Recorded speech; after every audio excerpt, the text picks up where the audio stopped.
लेकिन कैसे हो सकता है? भारतीय एयर डिफेंस को बड़ी कामयाबी मिली है क्योंकि पंजाब में पाकिस्तानी मिसाइल मार गिराई गई है। पाकिस्तान ने की थी मिसाइल हमले की कोशिश। मेरे ख्याल है कि हमने ये नहीं सोचा था कि दुश्मन हमारे घर के अंदर स्ट्राइक करना। पंजाब के मजीठा में भारत ने मार गिराया है।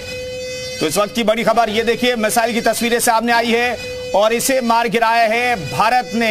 S-400 missile defence system, Rafale तैयारे, 5th जनरेशन डॉग फाइट करने वाले, मनूवरेबिलिटी वाले तैयारे मौजूद हैं। इंडियन मीडिया कह रहा है कि हमने 11 मुख्तलिफ टारगेट्स किए हैं और हमने जैश ए मोहम्मद और दूसरे जो दहशतगर्द तंजीमें हैं उनके ठिकानों को तबाह। सवालात बहुत ज्यादा हैं। सवाल ये भी है कि पाकिस्तान में जो मिसाइल गिरे उनको क्यों नहीं रोका जा सका।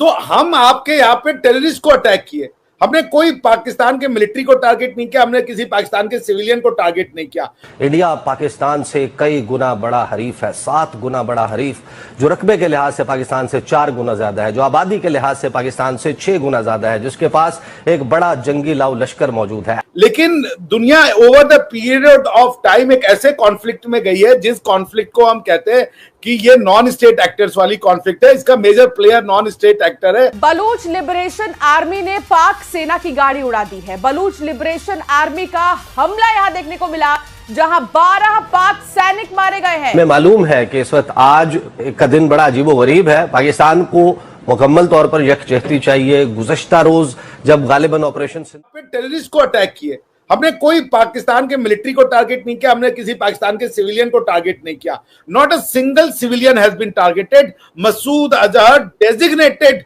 यूएन का टेररिस्ट है। आपने उसको IC 814 में छुड़वाया था। ये तो हमने पाकिस्तान के लिए एक अच्छा काम किया कि we have targeted Masood Azhar. तो ये कोई अटैक नहीं था पाकिस्तान के ऊपर, बिकॉज गवर्नमेंट ऑफ इंडिया ने प्रेस रिलीज में ये साफ कह दिया कि ये नॉन एस्केलेटरी है, ये नॉन सिविलियन है और ये नॉन मिलिट्री अटैक है। अब ये पाकिस्तान के ऊपर होगा कि क्या वो इसको रैचेट अप करना चाहते हैं, वो इसको जो है एस्केलेट करना चाहते हैं। It was not an attack on the Pakistan, it was merely an action against terrorist, जो कि पाकिस्तान को, जिसके लिए हमें हमारा ग्रेटफुल होना चाहिए, क्योंकि आप ही कहते हो ये नॉन स्टेट एक्टर्स हैं। तो आज की डेट में लॉ ऑफ वॉर में 3 तरीके के ह्यूमन बीइंग होते हैं। जब हम मनुष्यों को अगर हम लॉ ऑफ वॉर की दृष्टिकोण से देखें, number 1 combatant. Did we attack combatant? No, because we did not want it to be a war. Second, did we attack civilian? No, because we knew that civilians are innocent. Then whom did we attack? Non-state actors. That means terrorist. हमने terrorist को मारा है। अब आपके पास option नहीं है कि आप वो हमारे टेररिस्ट को मारे, बिकॉज हमारे पास वो चीज नहीं है। ओके एक बिल्कुल डॉक्टर साहब आपका पॉइंट ऑफ व्यू आ गया और वो बता रहे हैं कि जी उन्होंने जिन इलाकों को या जिन एरियाज को या जिन जगहों को टारगेट किया है वो वहां पे टेररिस्ट थे।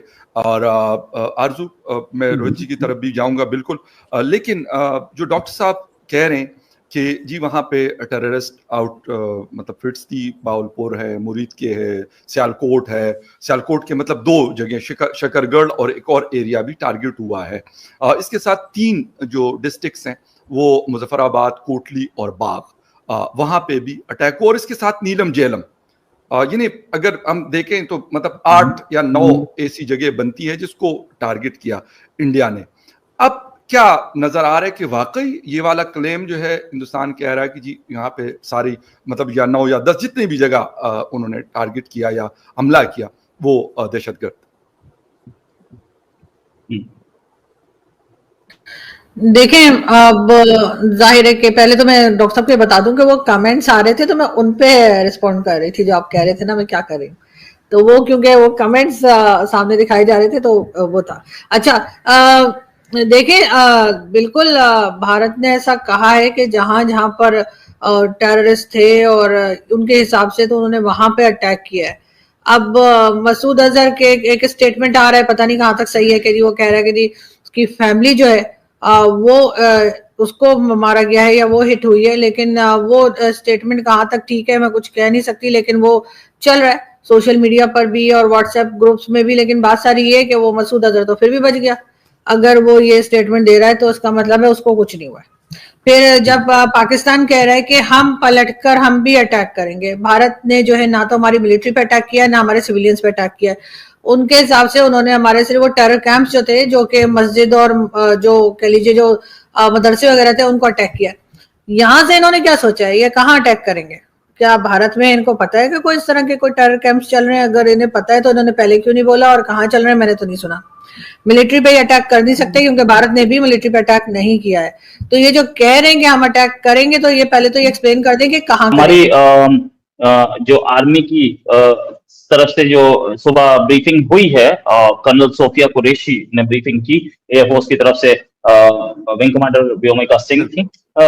जो कर्नल सोफिया कुरैशी ने जो बात बोली, उसमें कहीं तो ऐसा कुछ दिखा नहीं कि कोई प्लेन हमारा लूज हुआ है, हमने लूज किया है। उन्होंने वो बता सकते थी, ठीक है, अब ठीक है, ओके, मे बी कि आर्मी नहीं बताना चाह रही, तो मैं I don't blame army, I don't blame colonel Sofia Qureshi. हालांकि बड़ी डेकोरेटेड ऑफिसर हैं वो, यूएन पीस कीपिंग मिशन में भी रह चुकी हैं, और मतलब जैसे बोलते हैं कि वो एक बड़ी काबिल ऑफिसर हैं, बहुत जगह उन्होंने बड़े काम किए हैं। अगर वो नहीं बता रहे हैं तो let's go on independent confirmation. Independent confirmation में पाकिस्तान की ये जो नॉन स्टेट एक्टर्स, फिर से बोलूंगा, नॉन स्टेट एक्टर्स ही खबर दे रहे हैं। हिंदू ने जो ट्वीट किया, परहैप्स अगर किया तो है, तो मैंने ऐसा कोई ट्वीट देखा नहीं, पाकिस्तान की तरफ से ही उसके सही शॉट्स आ रहे हैं। बाद में ये बोला गया कि ट्वीट डिलीट कर दिया गया।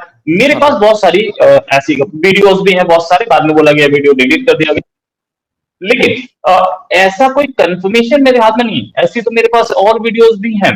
डॉक्टर साहब, एक मुझे बताइएगा कि ये वाकई ऐसा पॉसिबल है या पॉसिबल था कि पाकिस्तान का बड़ा शहर है, दूसरा बड़ा शहर लाहौर, उसको कब्जा किया जाता? नहीं, कब्जा करना तो बहुत आज की डेट में प्रॉब्लमेटिक है। वो तो नमस्कार दोस्तों, वेलकम टू केवी पॉलिटिकल। दोस्तों, भारत ने आखिर ले ही लिया है बदला, वो भी लिया है ऑपरेशन सिंदूर के अंतर्गत। भारत ने पाकिस्तान की 9 लोकेशंस पर जमकर मिसाइल्स और बमबारी करी है, जिसके थ्रू वहाँ पे करीबन 50 से 100 के समथिंग, अभी आंकड़े निकल के आए नहीं है, लेकिन आतंकवादी मारे गए हैं, जिसकी पुष्टि कम से कम 12 से ज़्यादा लोगों की पुष्टि तो खुद पाकिस्तान कर चुका है। 12 से ज़्यादा लोग मारे गए हैं, जिन आतंकवादियों को वो सिविलियंस कहता है, पर ऐसा कुछ हुआ नहीं है। भारत ने स्ट्राइक सीधी आतंकवादी ठिकानों पर करी थी, ना कि किसी लोगों के ऊपर करी थी। इसके साथ भारतीय मिसाइलों ने पाकिस्तान के F-16 और J-17 थंडर को भी मार गिराया है, जिसके मलबा आया है, और ये आप देख सकते हो। लेकिन पाकिस्तान है जो कि झूठ बोलने में सबसे आगे है। उन्होंने फिर से फेक न्यूज़ फैलानी शुरू कर दी कि उन्होंने श्रीनगर बर्बाद कर दिया और कई इंडियन एयरफोर्स के जहाज़ गिरा दिए, जो कि प्रॉपरली फेक न्यूज़ है। दोस्तों, फेक न्यूज़ से बच के रहिएगा और हमारी भारतीय गवर्नमेंट को हम लगातार सपोर्ट करिएगा। भारतीय गवर्नमेंट के ऑफिशियल हैंडल से जो जानकारी प्राप्त हो रही है उसे बिलीव करिएगा, क्योंकि पाकिस्तान प्रोपेगेंडा फैलाने में बहुत ही आगे है।